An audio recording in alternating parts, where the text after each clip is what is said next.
Welcome to the Arrington Gavin Show. Real talk, big opinions, and fearless conversations. From the front lines of politics to the latest in pop culture. From breaking sports headlines to the stories that move the world. Nothing's off limits, and nobody's holding back. Arrington Gavin is here to break it down, build it up, and keep it all the way real. So turn it up, lean in, and let's get into it. This is the Arrington Gavin Show. Hey, welcome, y'all. Welcome to the Arrington Gavin Show, your go-to spot for sharp insights, bold opinions, and unfiltered takes on the biggest stories of the day, whether it's politics, sports, pop culture, or the latest buzz. Look, we're diving deep and keeping it real. So do me a favor, kick back, stay informed, and get ready to join the conversation. Look, on today's conversation, I'm going to talk about World Wrestling Entertainment, something that I rarely get to talk about here on the show because there's so much stuff happening in our world politically.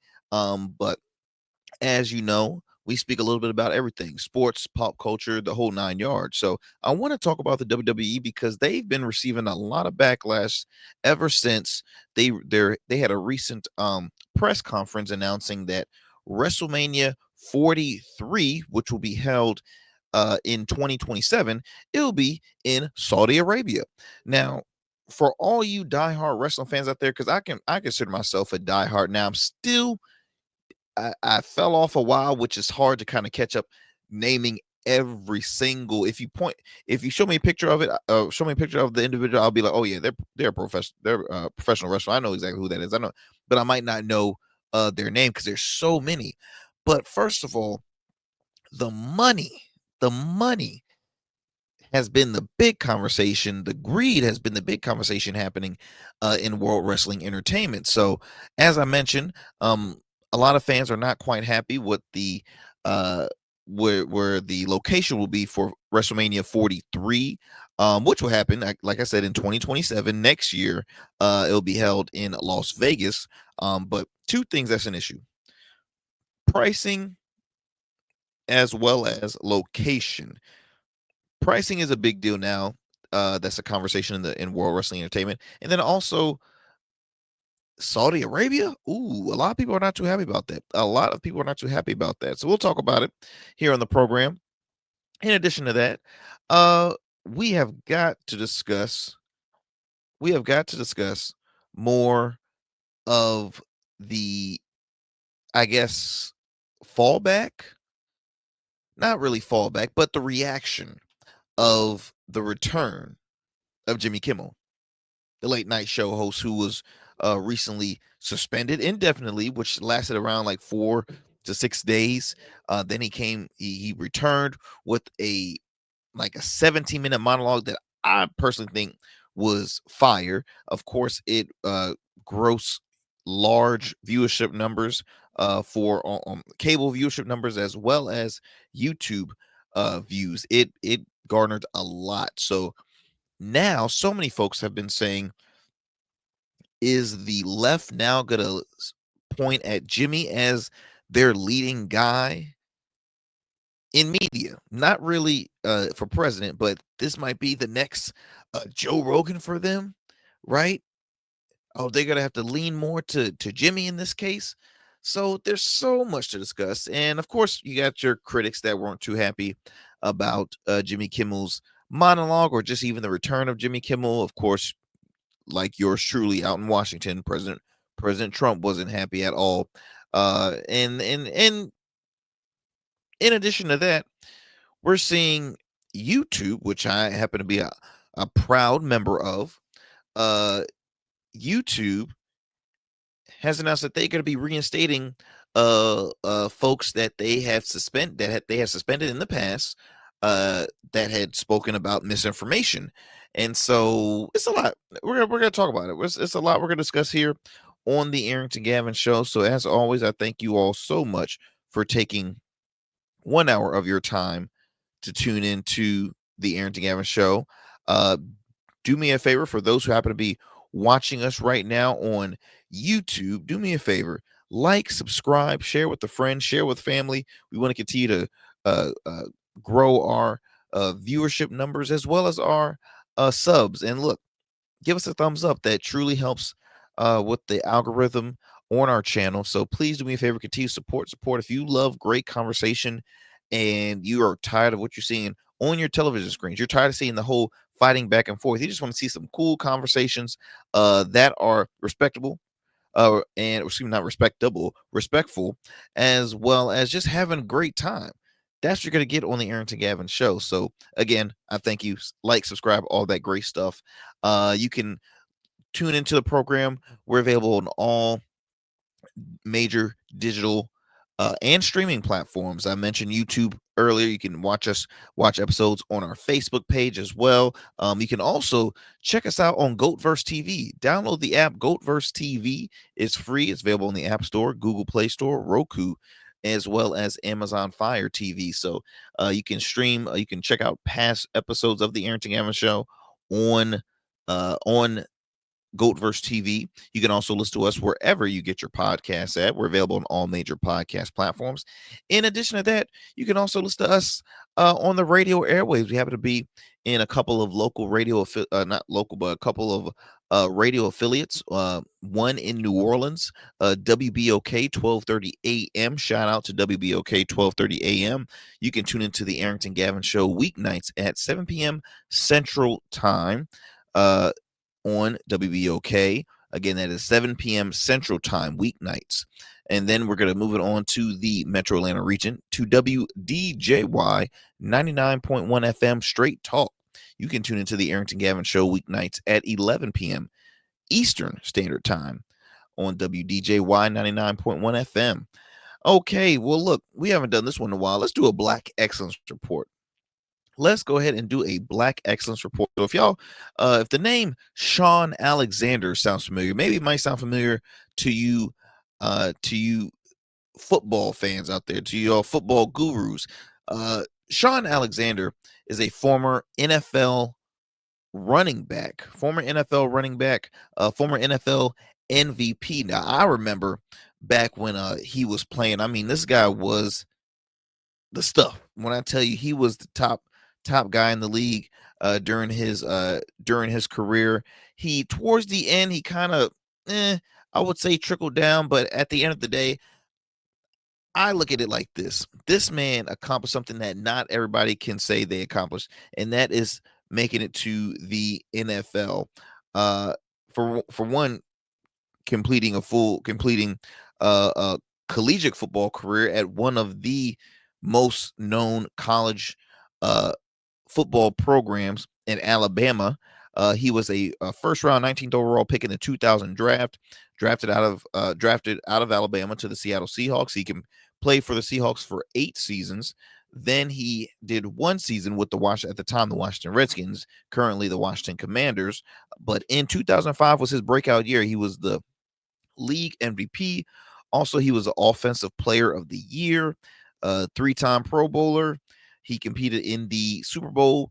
Who was his quarterback? His quarterback was Matt Hasselbeck, and they lost against, who did they lose against, guys?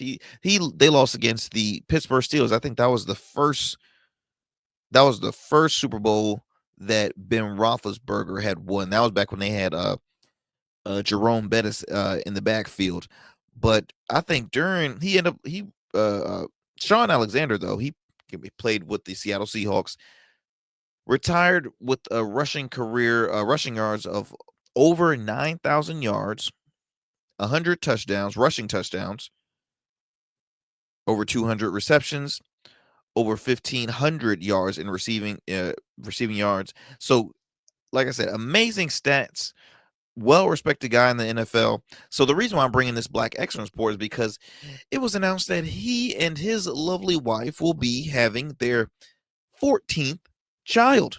Let's bring a picture right here. Look at that. Good Googa Mooga. 14 cheering. 14. You know what? I think it's a blessing that, hey, if they can, I always say like this, if folks can afford it, if they obviously they know a thing or two about raising kids. They had 13 other, so I think they do know a thing or two, and of course the oldest ones could help. But But yeah, and I'm not sure how old his wife is. Um, it says here that Sean Alexander's 48 years old. Woo, wowzers. And they are 14 kids. So I think it's just, I think it's a blessing because I mean, you, for those who are watching, it's a beautiful family that they shown up here. And so I want to congratulate Sean Alexander for one. You know, not he was a spectacular player on the field, but also a spectacular individual off the field. He's a person that I've never heard too much in the uh, uh in the news about, you know, getting in trouble or anything, you know, in that nature, or doing all. Very, very, you know, very humble, very humble, very like I said, just well respected. And yeah, congrats to Sean Alexander and his lovely wife that welcoming their 14th child. So that is our Black Excellence Report, because hey, having children is a wonderful thing. Now, me personally, I'm currently a father of a fur baby. Okay, shout out to Carter Gavin. That's my wife and I's dog, who is a piece of work. We also have nieces and nephews who we're fortunate to be their you know, aunt and uncle. But yeah, you know, we still young. We still young. You know, it might be on the table. It might be. I don't know. I don't know. Anyway, y'all, look, we're gonna take a quick commercial break. Do not go anywhere. You're listening to the Arrington Gavin Show. We'll be right back after these commercial breaks. What's up, y'all? Welcome to. And we still in traffic. Don't look familiar, do I? Not in this seat. Hey, what's that you listening to? Here to host today. Hey, turn it up. Yeah, this that new GoatVerse app. I got you. So y'all want to know where the goats are? They're off on the sidelines. Looking for fresh, relevant content wherever you go? What was the name of that he said? Introducing GOATverse TV. GoatVerse, that's what it's called. The free streaming app that brings you the best podcasts, current events, and thought-provoking opinions all in one place. Download it now from the Apple Store or Play Store.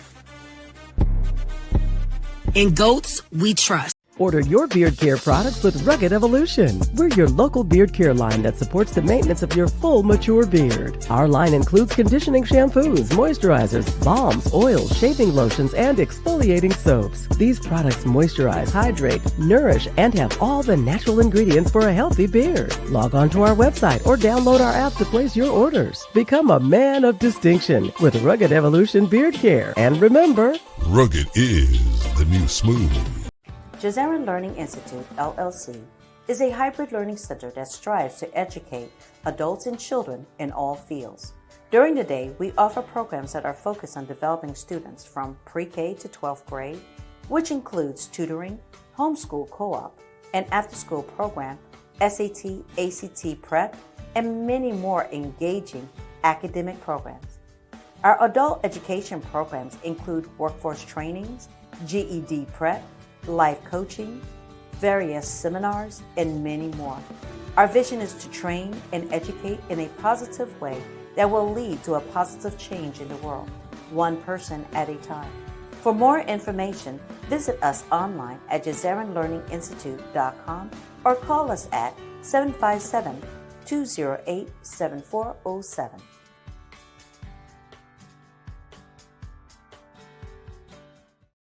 Welcome back, y'all, to the Arrington Gavin Show. I'm your host, your friend, Arrington Gavin. Look, I want to start off the show by talking about something that means near and dear to my heart. World Wrestling Entertainment. That's right. World Wrestling, WWE for short. I'm a huge wrestling fan. I've been a fan since I was a kid. Now, when I was in like my late teens, I kind of fell off from watching it, but I end up returning to watching it probably I'll say 3-4 years ago. I came across a local promotion out of my hometown area here in Virginia, and it just the love fell back on it, man. I you know, thanks to Peacock, I get to rewatch history, you know, the old wrestling, like, you know, the Attitude Era, right? ECW, like all those WCW, like that was my thing. You hear me? That was my thing. So now seeing how it has evolved and grown and to, you know, in front of our eyes now, I mean, World Wrestling Entertainment is larger than ever, making tons and tons of paper. Just to kind of give y'all some numbers, let me tell you something. Currently, the WWE is worth $9.1 billion. Billion dollars. You hear me? That was as of 2023, ever since they have merged with the UFC parent company Endeavor to form TKO Group Holdings. Now, says here that more recent sources says WWE's market capitalization at 16.09 billion as of currently. So actually it's 16.09 billion. So again, very, very, very lucrative and very very successful. Not only have they traveled the nation, they traveled outside of the states. In addition to that, I remember when I used to watch pay-per-views, they will be like just a one night only pay-per-view. WrestleMania was one night only. Now they're selling out 2 days in a row. You hear me? They're selling out football arenas 2 days in a row. 2 days in a row. So the reason why I brought this up is because, well, apparently WWE is just too damn expensive. All right. It is. It really is. And it's so expensive that some folks think that it's probably going to be a turnoff, and it might hurt them in the long run not having somewhat of that like grassroots still having that grassroots option, if that makes sense. And what I mean by grassroots, just again a more affordable option.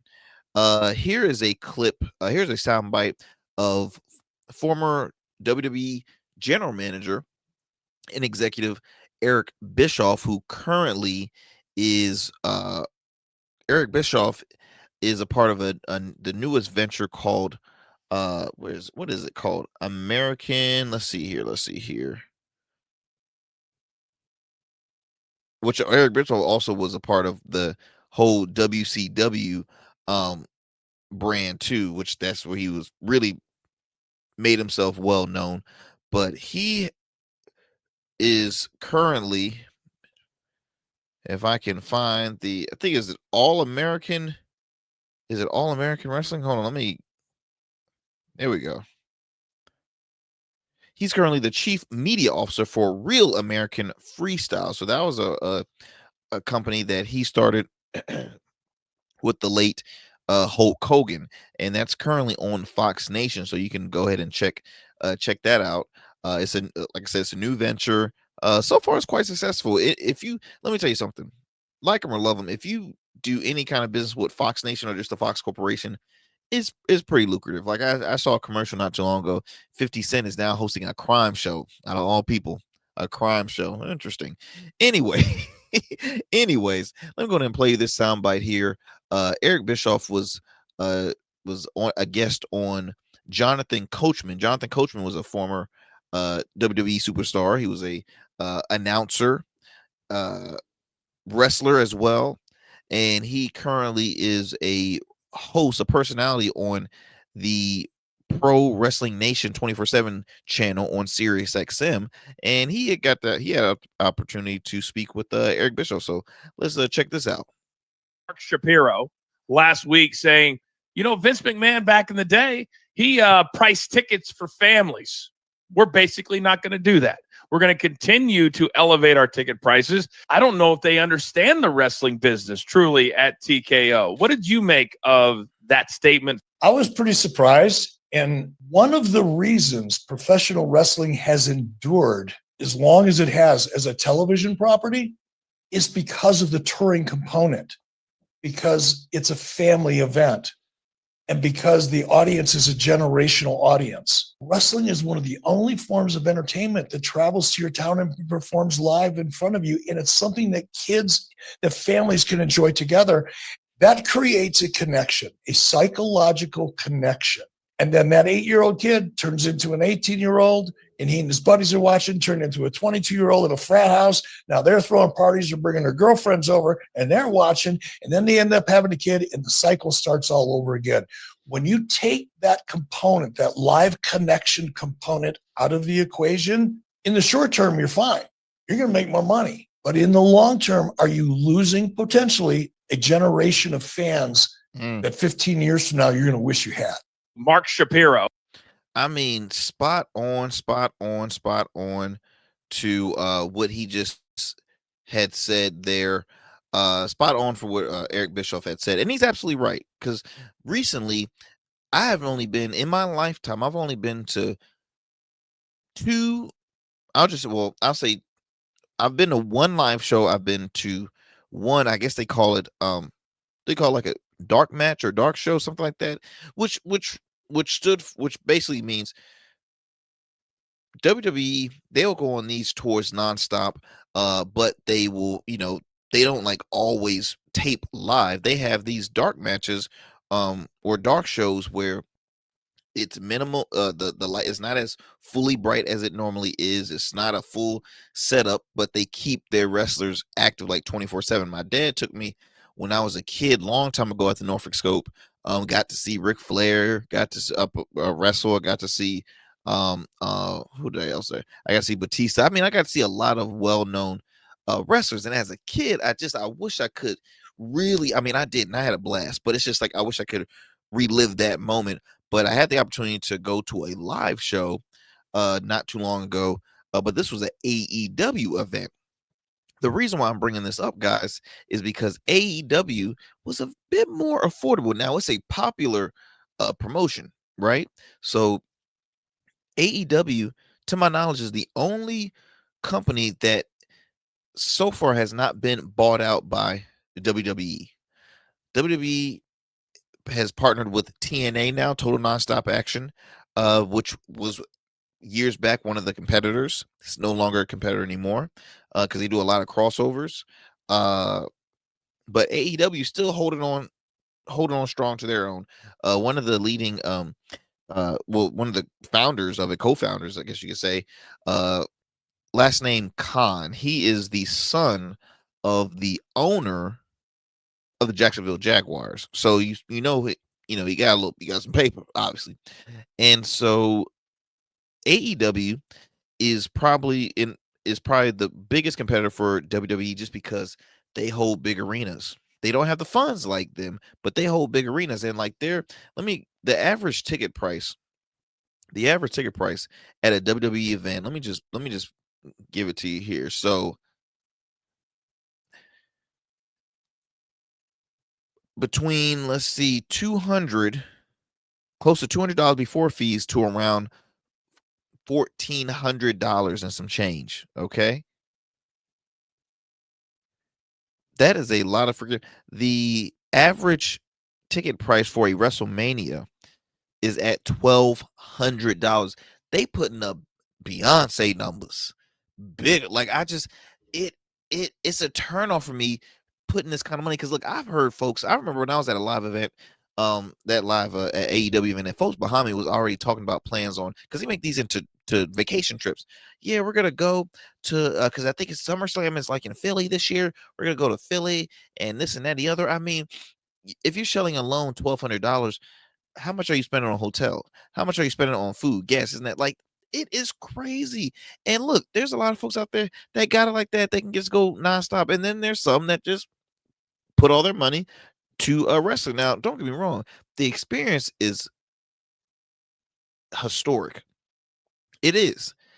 You have storylines, you get to meet your favorite wrestlers. Like, it's just, the atmosphere is dope. But the pricing is insane. Now, AEW ranges from,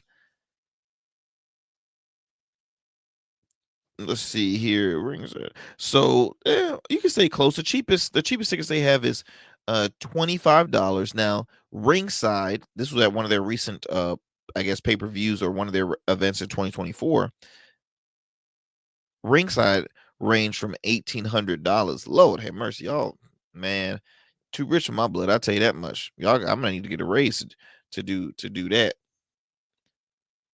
So I want to read you this article here. MVP is a well-known wrestler in the industry. Montel Vontavious Porter, I think that's what his full name was, but he goes by MVP. And he made a name for himself in WWE, but now he's really building up his career in AEW now. This says right here, former WWE superstar reveals they have zero respect for Triple H. Triple H, Paul Levesque, is currently an executive. He's the chief content officer and head of creative over at WWE. And people are like, wait, what? Why do you dislike? What's the deal with Triple H? So let me read you this article. He says, I have my opinions based on my personal experiences. At some point on my podcast and YouTube show, I'll talk about it and I'll go in depth about what my issues are with that man. That man. Whew, now that's already tough words right there when you say my issues with that man. But I'll get into that on my show, marking out with MVP and Dwayne Swayze. I need to check out this podcast. I never tune into it. Now MVP has given his update on his feelings for the game. During a recent appearance on TMZ Inside the Ring podcast, MVP revealed that his opinion on Triple H hasn't changed and he still has zero respect for Triple H.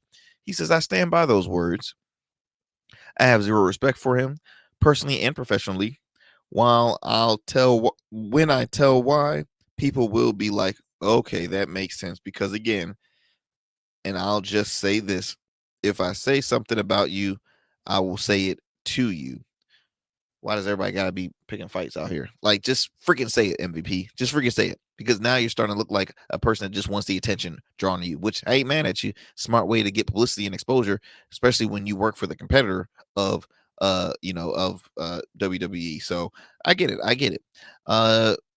Another quote I'm gonna read, it says, if you come and ask me about what I said, I'm not going to say I didn't say it.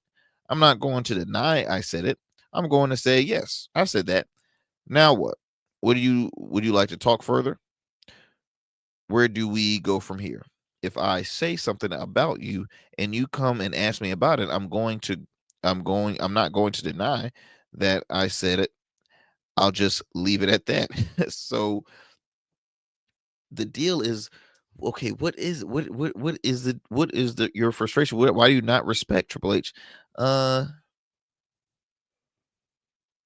says here that he's not the only one who slammed Triple H. WWE wrestling legend Bret Hart also criticized Triple H, saying he is a phony and that he was a guy that I had very little respect for. Jeez, Triple H, are you that guy? Maybe is that why maybe that's why Vince liked you so much. That's why Vince said, you know what, you'll be a great son-in-law. Like, I mean, baby, is that what it is? Like, why do people have this beef against Triple H? Also, I want to in addition to what MVP has said, he also had mentioned MVP, or he believes WWE is putting too much emphasis on profit and pricing out grassroots fans. I mentioned with the pricing, I do believe that. Plus, fans was not happy when it was announced that they would be having WrestleMania. They'll be having WrestleMania in Saudi Arabia, in WrestleMania 43 in 2027. A lot of folks, a lot of fans are just not thrilled about that. For one, it's expensive as hell. Two, Saudi Arabia, really? Like, here's the thing.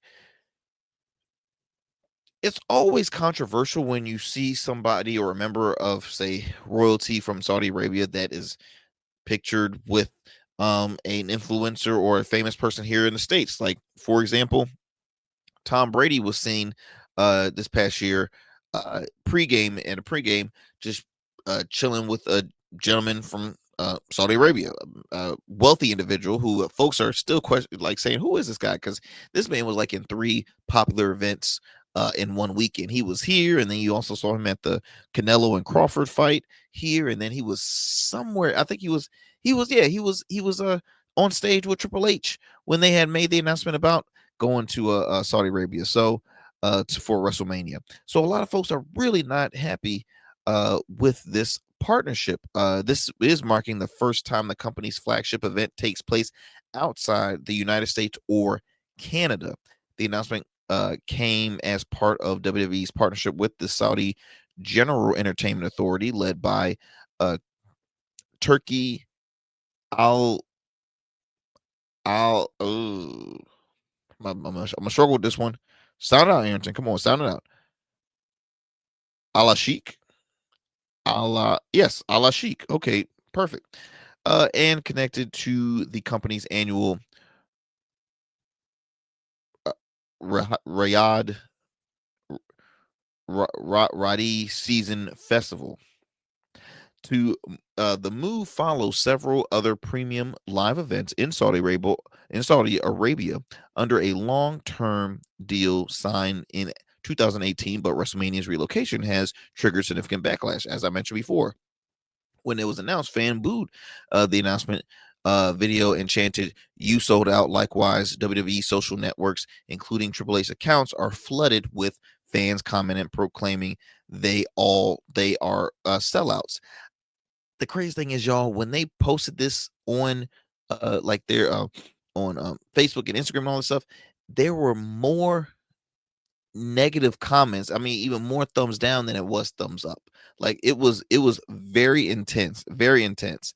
And so to explain, Arrington, why are they so frustrated with this partnership? Okay. Could it be that, I don't know, Saudi Arabia has the strictest laws of mankind? I mean, women do not have rights whatsoever. Until 2018, women were banned from driving. And as of right now, which this still exists, male guardianship system. Women need permission from their male relative for marriage and sometimes for travel or certain legal decisions. Women doesn't have rights in Saudi Arabia. Okay, so that's one thing. Two things. There is no freedom of speech in Saudi Arabia. Says here, criticism of the royal family, government, or religion can lead to imprisonment or even death sentences. Intense, right? I know. It says his even social media posts have landed people in jail for years. Let's see here. They're saying public practice of any religion other than Islam is restricted. Same-sex sexual activity is illegal and can result in fines, imprisonment, corporal punishment, or even the death penalty. The list goes on and on of issues that occur in Saudi Arabia. So let's just be honest. Wrestling is how can I put this? Wrestling never gets political, but to say that it's more, I will say wrestling has been more liberal than conservative on a larger scale. Now, if you go to like some of your local semi-pro promotions, backyard promotions, that's going to be more conservative than liberal. But on a larger scale, lights, camera, action, it's more liberal. Let's not forget when they opened up,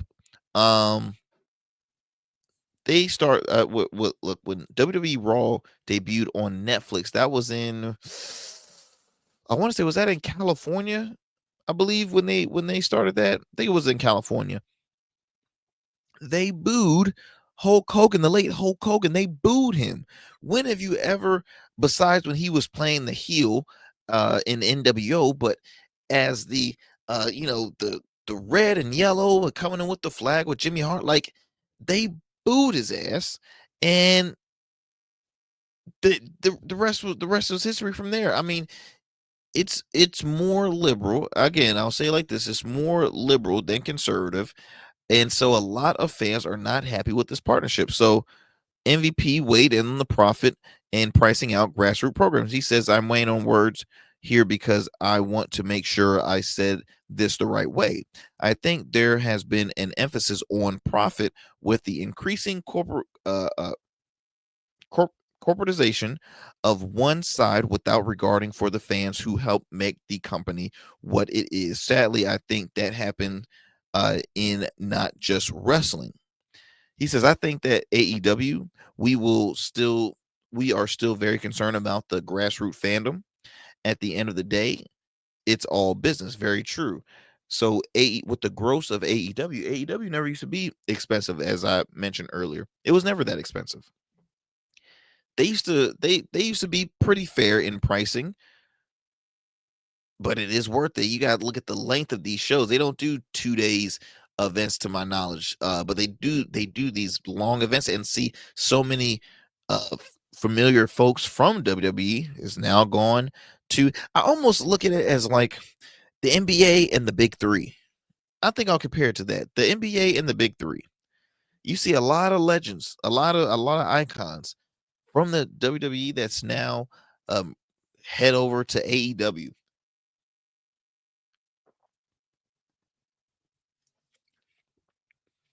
And so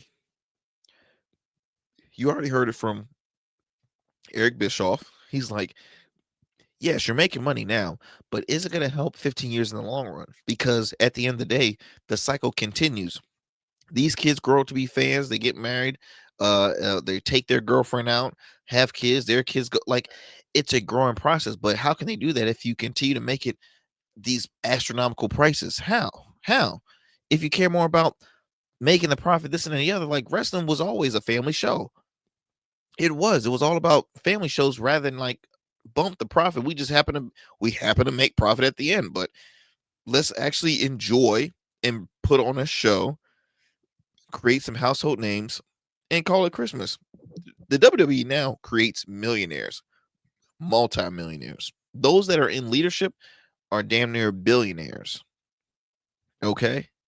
So it's all profit. Now, the question is, y'all, for all you wrestling fans out there, are you happy with this new, large growth with the WWE? Are you happy that they're going to be having this in Saudi Arabia? Are you satisfied with the pricing, or do you wish they went lowered and kind of lean more to grassroots style in a sense? Obviously grassroots not going to help them have it on larger scales like they're currently doing, but do you just wish it was something they can do that is more affordable, have them probably somewhere that's not in Saudi Arabia? Okay, what's your thoughts, y'all? What's your thoughts? Do me a favor, shoot me a contact by going to my website, www.theagshow.com. Contact me through there, or you can DM me at the Arrington Gavin Show on Instagram. So let's go ahead and digress from this story, y'all. And moving on, let's see, what do we have next on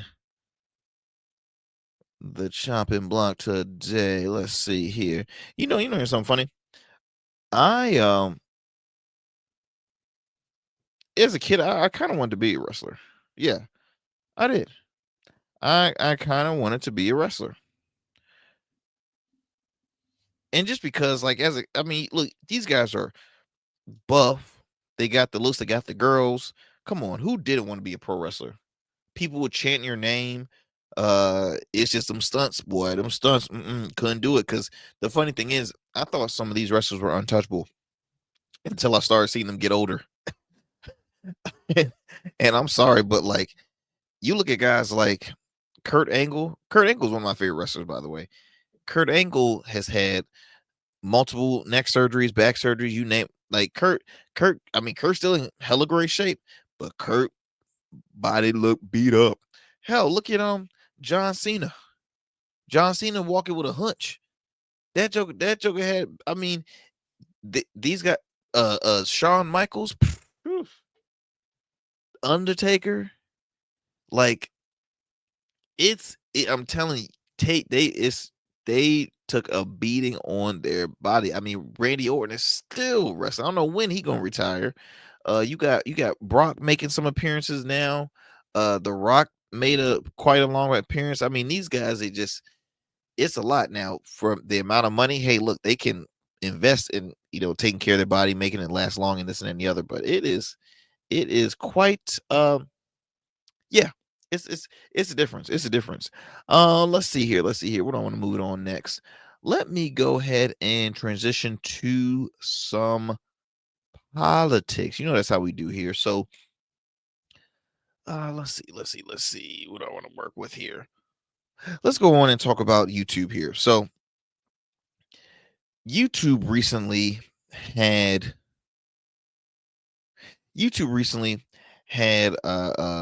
announced that they're going to start bringing back accounts of creators banned for misinformation. This reported by CBS News. It says here that YouTube creators whose accounts were banned for violating previous policies against COVID-19 and election misinformation will be given the chance to rejoin the platform, said their parent company, Alphabet, which is YouTube's parent company. Now, in a letter submitted in response to subpoenas from the House Judiciary Committee, attorneys for Alphabet said the decision bring back ban accounts reflected the company's commitment to free speech. Okay, we go back to this whole notion of free speech versus hate speech. What do you consider hate speech? What do you consider free speech? Now, me personally, I'm a big proponent of free speech, but I think sometimes free speech, a lot of people knows how to twist free speech and really can put out hate speech, especially if it doesn't relate to you, if an insult doesn't relate to you. Like I will always say, and I'm sorry, but people, you know, white people will not understand fully of how, and not all, but when I hear folks say, I don't see what was hatred out of what uh uh and I hate to I'll use him for an example because but it's still very relevant. What did Charlie Kirk say that was so offensive? What did he say? What did Nick Fuentes ever say? Or what did Dan Bongino or I don't know, these Fox personalities, because there's a good number of them that I can, Jesse Waters. What did he say that was so like? I mean, it's hard. You're not gonna catch it all the time, and so it might not look as hate speech, but it comes out and it is. All right, and so with this here, for some folks are saying that a lot of companies are kind of uh kissing the ring of this administration. Okay, I look at it as like, okay, at one period YouTube was like, banning left and right conservative voices. That's where the start of Rumble had, was created, because Rumble was a platform to say, look, we're making profit here, we're making more money than if you was on this platform. For all you conservative ones that were left out in the dust, come to Rumble, and we're gonna build up and keep on building. And they continue to do so, right? Same with social media platforms, the whole 9 yards. A quote here says that no matter the political atmosphere, YouTube will continue to enable free expression on its platform, particularly as it relates to issues subjected to political debate. The letter reads, noting that a number of accounts were kicked off of the platform between 2023 and 2024. Now, look, as much as I can disagree with individuals, whether they're liberal, conservative, whatever, everybody should have the right to speak their mind. Again, it's just you have to be careful on what you say. Sometimes hate speech is not always in a yelling tone. Sometimes hate speech doesn't always mean you got to swear. You know what I mean? There's a lot that there can be some hate speech words from a soft spoken individual. Okay, it's just it's delivery. It's about exactly what you're discussing. Like, trust me, it happens, and it's still going to continue on in our society. Says here, YouTube will provide an opportunity for all creators to rejoin the platform if the company terminated their channels for repeated violations of COVID-19 and election integrity policies that are no longer in effect. Okay. Company in a letter also said It values conservative voices on its platform and recognizes that these creators have extensive reach and play an important role in civic discourse. Very true. I don't disagree. And it added that YouTube recognizes these creators are among those shaping today's online consumption, landing much watch interviews, giving viewers the chance to hear directly from politicians, celebrities, business leaders, and more. So basically, what they're saying is the more the merrier, the more we make money. Let's bring them on in. And look, I'm honored to be on YouTube. I'm very honored. We're doing very good. I might say stuff that not everybody agrees with me, but I have the opportunity that I'm on YouTube, so I'm very fortunate. Now, for some, that did not turn around. That did not end up so great for them. So check this out. Folks like Alex Jones, Nick Fuentes, already taken off YouTube hours after rejoining despite the MAGA reinstatement hopes. Now, this is reported by The Independent. Says here that newly created YouTube accounts for the conspiracy theorist Alex Jones and far-right commentator Nick Fuentes were both taken down hours after their creation, despite anticipation that the platform would begin reinstating banned accounts. Again, those two should not have any form of social media. I'm sorry. They have, I mean, Alex Jones was already an individual that questioned Sandy Hook, lost in the courts, and I don't even know how he's still on, like, still has a platform. I really don't. He also had presence during January 6th. I mean, the list goes on and on. And Nick Fuentes, whoa, what a hot mess. This person here said some of the most off the wall things during the election that I won't repeat at all. And these are individuals that even folks on the right saying, "Oh my gosh, they are bad representation. Let's not bring up them. They are. We separate ourselves from them." So it says here, and this is let's see.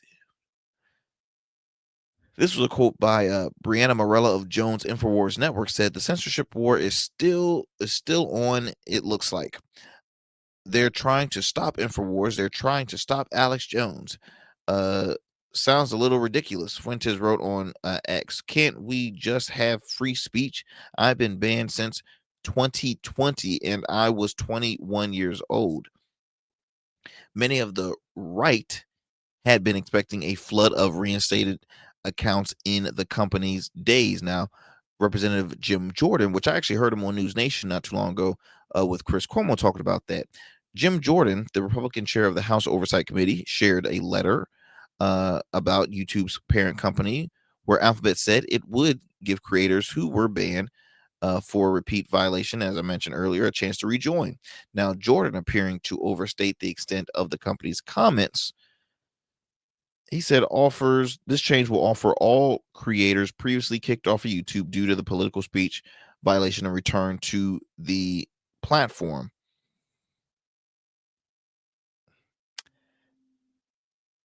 Says here, Jones and Fuentes may not be eligible to rejoin under the program even when it does get going. Jones was taken off of YouTube prior to the pandemic in 2018 for violations including hate speech, child endangerment. Fuentes was banned in 2020 for hate speech. Trump administration ally and gubernatorial candidate Vivek Ramaswamy compared the removal of the temporary suspensions of late night host Jimmy Kimmel, who was briefly taken off the air following pressured from the Trump administration and local affiliates. He shares on X, he says, "Our country is at its best when we're able to hear one another. Nick Fuentes and Jimmy Kimmel probably don't like me for different reasons." He said, "I don't care. I'm still un-American to muzzle the peaceful expression of opinions. And no, that's not a legal point. It's a cultural point." Here's the thing, Vivek. Nick Fuentes should not have a microphone. He should not have a megaphone. He should not have a cell phone. He should not have nothing, because everything that comes out of his mouth has always been pure tea garbage. Now, to compare him to a Jimmy Kimmel is a bit stretching it. Now, don't get me wrong. Jimmy has been the liberals, talking head for quite some time, and that's not like an insult. I'm just saying Jimmy has been liberal 24/7. He's provided a voice for mostly liberal politicians on his program. He speaks in defense to liberal views 24/7, which, hey, it's his show. He has the right. He's been up there for 20 plus years. But at some point, I get the fairness aspect, but for individuals like Alex Jones, like a Nick Fuentes, I think that is quite dangerous to give them an opportunity, a platform. And I could be wrong. Like, what's your take? What's your take, y'all? Now, I'm big. Like I said, I'm big on freedom of speech. You have conservative commentators like, say, a Larry Elder, like Mark Levin, Tucker Carlson. I'm trying to think of some more notable conservative voices. It's a number of them. Dan Bongino, I keep on throwing him out because before Dan was deputy FBI director, Dan had a large conservative presence. He did. And so the list goes on and on with those Glenn Beck, Megyn Kelly, you name it. And so, as much as I don't agree with them, yes, they should have a voice. That goes for folks on the left: David Pakman, Brian Tyler Cohen, Don Lemon, Joy and Reed. I mean, any and everybody on the left, everybody should have a platform to speak. But again, it's about it's about the wording, and it's so hard to sometimes pinpoint, because it's just like, when is it okay they're going too far with their freedom of speech? How do you dissect and really say, wait, stop, now that's hate speech? Like, how would you define it? Yes, calling us somebody outside their name, or saying a racial slur, of course that's going to be a sign of hate speech. Or personally attacking somebody, and this and any other, saying we're going to go do such and such, that is hate speech. But it gets so distracted because you have so many sides that will say what they said was hate speech because they're on opposing sides. Like, there's folks on the right saying Jimmy Kimmel should be let go because of his hate speech. They consider that hate speech. Okay, what he has said. And it's still back and forth. I mean, we have somebody like Roseanne Barr, comedian actress Roseanne Barr, is not happy with the return of Jimmy Kimmel on ABC. Because if y'all don't recall, when Roseanne came back to the public eye, they brought back the Roseanne Show, which was a very popular. I was a huge fan of the Roseanne Show. That was one of my favorite shows, and it came back to ABC. And I think after the debut episode, after the first 2 episodes, y'all, it got renewed for 2 seasons. That's how many people tuned in. That's how popular Roseanne was. That's how popular the show was. And she had got canceled. Okay? She did. She got canceled.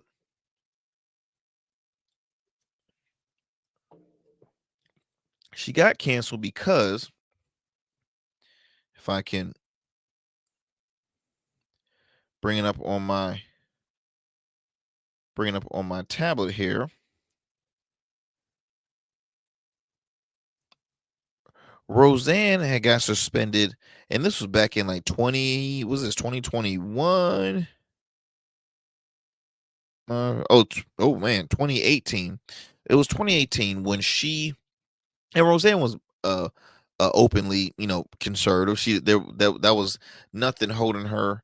There was nothing foreign about that. Everybody knew Roseanne was not liberal whatsoever. But she wasn't like overly like out loud about it. Like, she wasn't so aggressive with it. She just said, "Yeah, I voted for Trump and this and that, and I did vote for Hillary, and I'm liberal and this and that and the other. So I mean, excuse me, I'm conservative, and it came up on the show. Like it was a good insight on the Roseanne sitcom show. But she got herself in some trouble in 2018 when she wrote on Twitter that political figure Valerie Jarrett, who was a former Barack Obama advisor, she wrote,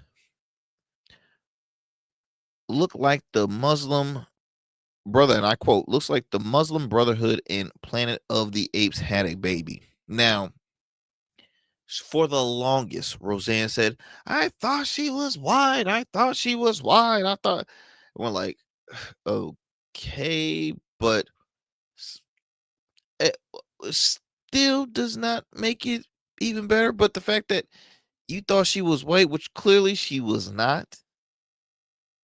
I mean, come on now, Roseanne, you know better. You've been in the public eye for how long? And you're telling me you haven't come across anybody in the same complexion as Valerie Jarrett, which y'all can look up who Valerie Jarrett is, and you're gonna be like, no, Roseanne, stop covering it up. And because of that comment, she was immediately canceled. She deleted the tweet within hours and issued a public apology. ABC wasted no time, obviously cutting ties. The network canceled the Roseanne reboot and changed the name to The Connors, and The Connors end up extending for about added 5 to 6 seasons. And so Roseanne thinks that where were you where you could defend me, Jimmy? Again, Roseanne, two different. It's nowhere in comparison. It's nowhere in comparison. The folks that criticize Jimmy are folks that just never liked Jimmy at all prior. They didn't. That's they're speaking on behalf of, just because they're not fans of him, saying that his numbers, his show is so awful in ratings. Here's my thing. Why does everybody all of a sudden start looking at ratings? When are they expert at ratings? Everybody's ratings. Do you know how many politicians I have heard say the Jimmy Kimmel show is so bad in the ratings? They're doing poor in the ratings. Why the hell are you paying attention at TV ratings when you should be paying attention at your constituents and following, voting on something that makes sense for American people, that can help benefit the American people, and that can help take care of some of our world's issues, rather than y'all wasting all damn time looking at TV ratings of TV hosts that y'all don't agree with. Like, give me a break. That's my frustration with this president now we have, because he knows everything from the ratings, from this and that, and bragging about himself, and ask him anything more serious in regards to policy. He doesn't. All he does is he knows how to call out somebody's name, attack one side 24/7, talk about ratings. I mean, it's garbage. It's hot garbage. And y'all, once again, this is a perfect example of why elections matter, why voting is such a big deal, because elections has consequences, and this is a consequence right here. Y'all. Look, time gone by so fast. That is my time for this evening, y'all. Be sure to tune to the Arrington Gavin Show weeknights, available on all digital and streaming platforms. Peace and blessings, y'all. Y'all get out there, vote, y'all. Vote, stay informed, and vote. Peace and blessings. I'm out. That's it for tonight on the Arrington Gavin Show. Thanks for tapping in and keeping the conversation alive. Don't forget, stay connected with us on all platforms. Follow at Arrington Gavin on Instagram, Blue Sky, and X, and subscribe to the official Substack for exclusive takes and deep dives you won't get anywhere else. We're here every weeknight, same time, same energy, same real talk. Until next time, stay bold, stay sharp, and stay true. That's what we do on the Arrington Gavin Show. Peace.